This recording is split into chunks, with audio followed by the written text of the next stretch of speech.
Okay God.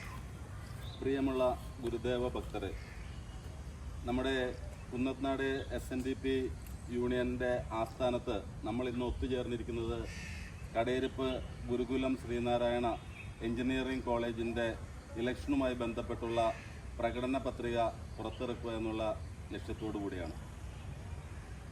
നമ്മുടെ പൂർവികർ വളരെയധികം കഷ്ടപ്പെട്ടും പിടിയേരി പിരിച്ചുമെല്ലാം നമ്മുടെ കുന്നത്നാട് ആസ്ഥാന മന്ദിരം ഉണ്ടാക്കി തരികയും അതുപോലെ സഹോദരൻ അയ്യപ്പൻ്റെ നേതൃത്വത്തിൽ ശ്രീ CK കുഞ്ഞൻചേട്ടൻ്റെ എല്ലാം നേതൃത്വത്തിൽ ക്ഷേത്രപ്രവേശന വിളംബര ഹാളും ഗുരുമണ്ഡപവും എല്ലാം നമുക്ക് പ്രൗഢിയും പ്രതാപവും ഉയർത്തിക്കൊണ്ട് ഒരു പ്രൗഢകാലം, ഒരു കഴിഞ്ഞ കാലഘട്ടം ഉണ്ടായിരുന്നു എന്നുള്ളത് ഒന്ന് അനുസ്മരിക്കേണ്ടതാണ്.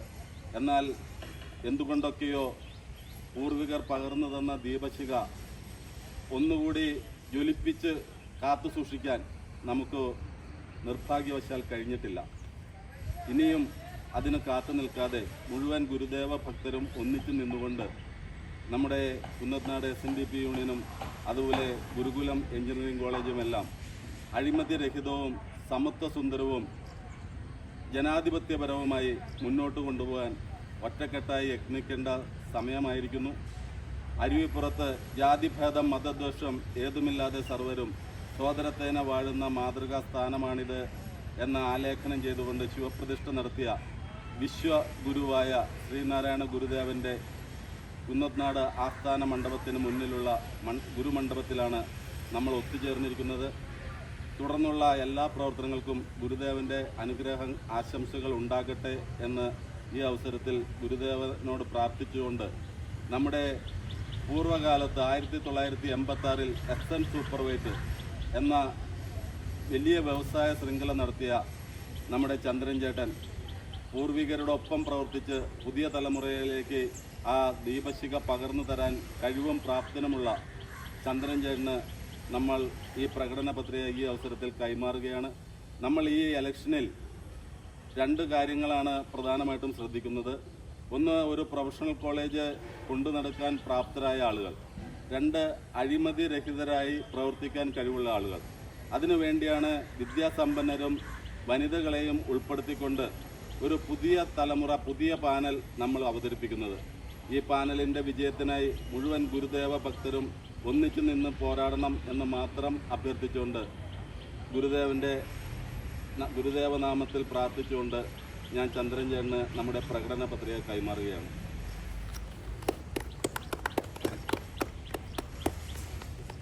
എനിക്ക് ഈ അവസരത്തിൽ വേറെ ഒന്നും പറയാനില്ല.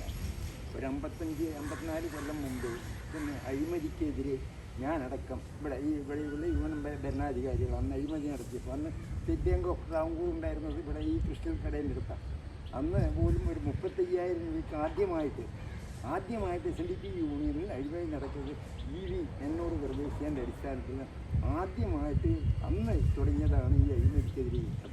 ആ യുദ്ധം നിങ്ങൾ ഏറ്റെടുത്ത് കോളേജിൻ്റെ കാര്യത്തിൽ മാത്രമല്ല നമ്മുടെ യൂണിയൻ്റെ കാര്യത്തിൽ, കോളേജിനേക്കാളും നിങ്ങളിന്നൊക്കെ വിചാരിക്കേണ്ടത് നമ്മുടെ യൂണിയനാണ്. കാരണം യൂണിയനാണ് ഏറ്റവും വലുത്.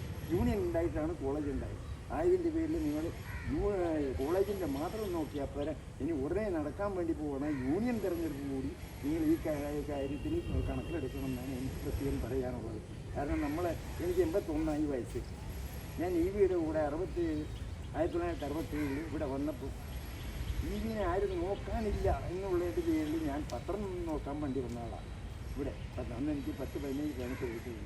അങ്ങനെ ഞാൻ നോക്കിയപ്പോൾ ഇത്രയും കാര്യങ്ങളൊക്കെ ചെയ്തൊരു മനുഷ്യനെ നോക്കാൻ ആരും ഇല്ല എന്ന് പറഞ്ഞപ്പോൾ പിന്നെ ആ കൃത്യം ഞാൻ ഏറ്റെടുത്തു. മരിക്കുന്നത് വരെ പോകുമെന്നും എൻ്റെ അടുത്ത് ഏൽപ്പിച്ചാണ് പോയത്. ഇവിടെ നിന്ന് പോകുമ്പോൾ അതായത് കുമാരനാശാൻ്റെ ഭാര്യ, മറ്റുള്ളവരൊക്കെ കേരള കുസുമാർ, അവരൊക്കെ ഇദ്ദേഹത്തിന് ചികിത്സ നടത്താൻ തിരുവനന്തപുരത്ത് കൊണ്ടുപോയി. തിരുവനന്തപുരത്ത് നിന്നാണ് പുള്ളിയെ TBയിൽ അറ്റാക്ക് ഉണ്ടെന്ന് പറഞ്ഞിട്ട് പുലയനാറോട്ട് TBയിലേക്ക് മാറ്റി. 1970 ജൂലൈ 16-ാം തീയതി അവിടെ വെച്ച് മരണപ്പെട്ടിട്ട് 17-ാം തീയതി കാലത്തെ ഇവിടെ അടക്കം ചെയ്തു. അന്ന് ഇത് വേറൊരു കാര്യം കൂടി പറയേണ്ടത്, ഏകദേശം 10-45 കൊല്ലക്കാലം ആ കല്ലറ ഇവിടെ ഇരുന്നിട്ട് ഒരാൾക്കും ഒരു ഉപദ്രവം ഉണ്ടായില്ല. ഇതിനു മുമ്പിരുന്ന ഒരു ഭരണസമിതിക്കാണ്. ഇന്നിരിക്കുന്ന ഭരണക്കാർ ആദ്യം വന്നതെന്ന് കുറച്ച് കഴിഞ്ഞപ്പോൾ തന്നെ ആ ശവക്കല്ലറ കംപ്ലീറ്റ് മാറ്റിക്കളഞ്ഞു. ഞാനൊരു രാവിലെ വന്നു നോക്കുമ്പോൾ കാണുന്നു ശവക്കല്ലറയില്ല. അപ്പോൾ അപ്പുറം ഒരു ബുക്കിലും കിടക്കുന്നു.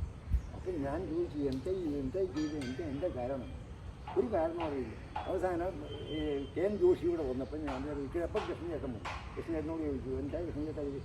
ആ ഞങ്ങളൊരു തീരുമാനം വരുന്നത് ആരുടെ തെണ്ടികളൊക്കെ ചോദിച്ചിട്ട് നമുക്ക് നടത്താൻ പറ്റുമെന്ന്. ആ മനുഷ്യൻ കൂടി വന്ന 7 or 8 മാസം നിന്നുള്ളൂ. അത് കഴിഞ്ഞ് അത് ചെയ്തതിന് മുൻപ് നേതൃത്വം നൽകിയ ആളുടെ സ്ഥിതി നിങ്ങളൊന്ന് മനസ്സിലാക്കിയാൽ മതി. ഇന്ത്യയുടെ കാലിന് എങ്ങനെയുണ്ടെന്ന് പറയാൻ വേണ്ടിയാണ് ഞാനിത് പറയാൻ കാരണം. അപ്പോൾ ഇന്ന് ആ ചെയ്തവൻ്റെ സ്ഥിതി ഏത് രീതിയിലാണ് നിൽക്കണം, അദ്ദേഹത്തിൻ്റെ വ്യവസായ ഏത് രീതിയിൽ, അദ്ദേഹത്തിൻ്റെ കുടുംബം ഏത് രീതിയിലാണ് ഒന്ന് ആലോചിച്ചാൽ മതി. കൂടുതലായിട്ടൊന്നും പറയാനില്ല. നിങ്ങൾ കോളേജിൻ്റെ കാര്യം മാത്രം ശ്രദ്ധിക്കാൻ പോരാ, യൂണിയൻ്റെ കാര്യം കൂടി ശ്രദ്ധിക്കുക. അത് എനിക്ക് പറയാം. ഇപ്പോൾ തൽക്കാലം ഇത്ര മാത്രം. എല്ലാവരും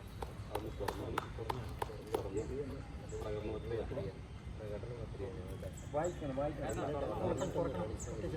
ബാക്കിൽ ചാർട്ട് വലിച്ചാൽ മതി. ബാക്കിൽ